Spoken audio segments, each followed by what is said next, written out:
Hey guys, this is Eric Weingartner with Weingartner Racing. This is an update video. I usually do this on Saturday, so I guess depending on when you watch them, you get to see them.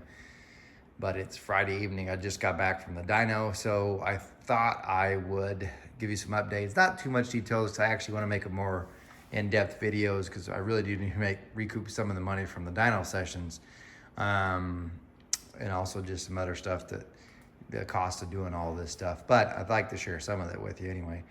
One of these three manifolds that are in front of you was the best of the three tested. One of the three was the worst. In the comments, put which one you think. And here's what we have. This is the Hulk 23. This is from Chris's Uraco's design. It's totally not designed for this combination at all. The next one's the Trick Flow R. Now this was tested also with the AFR Enforcer heads before, but now of course we've got the ProMax Project X 215 heads. And then this was a new for us. This is a Edelbrock 2970.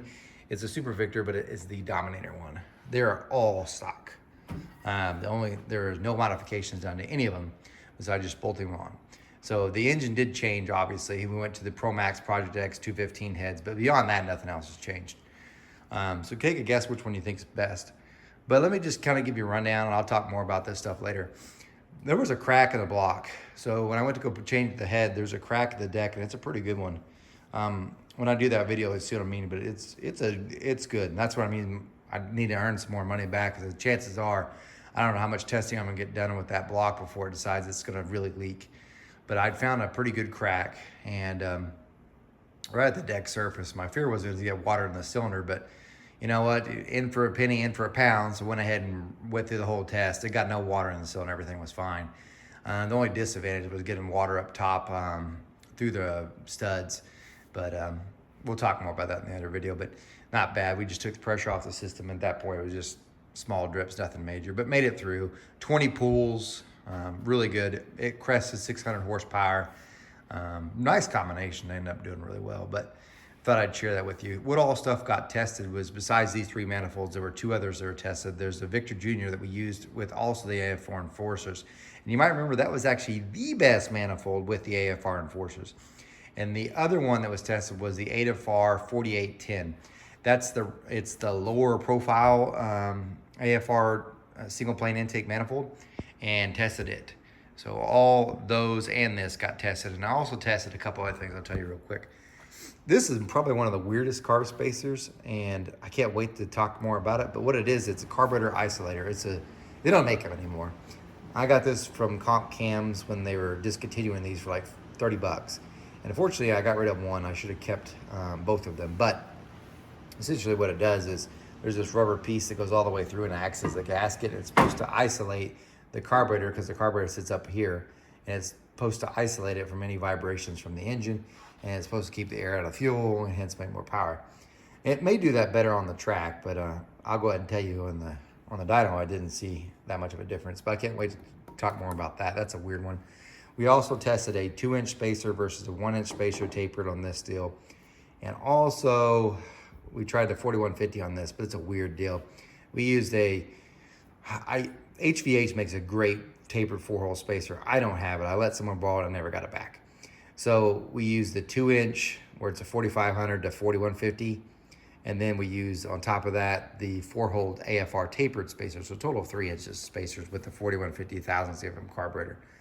That was tested too. So those will be later videos. I gotta get a lot of stuff done to make that happen. And I'll go ahead and tell you guys, I'm probably gonna start limiting on how much videos I actually put out, just because I am so far behind on the shop. I probably shouldn't even done this dyno thing. I'm just swamped. Beyond belief.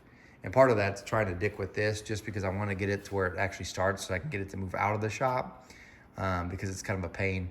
Because truth be known, the Camaro is actually in my garage, and it's blocking the riding mower. So when I don't want to pull the Camaro out, just because this needs to be in there, it needs to be running to be in the garage. So got to get this thing running. But I'm just going to stop digging with it altogether. Just screw it. I'll just keep push mowing the yard. It's a tough one. But anyway, the headers did get on. So there's some update on that. Headers are on. Even got the collectors on, which that's kind of a hard one too. Driver's side's on too. I'll go ahead and tell you, that bolt back there at the back, these are limit headers.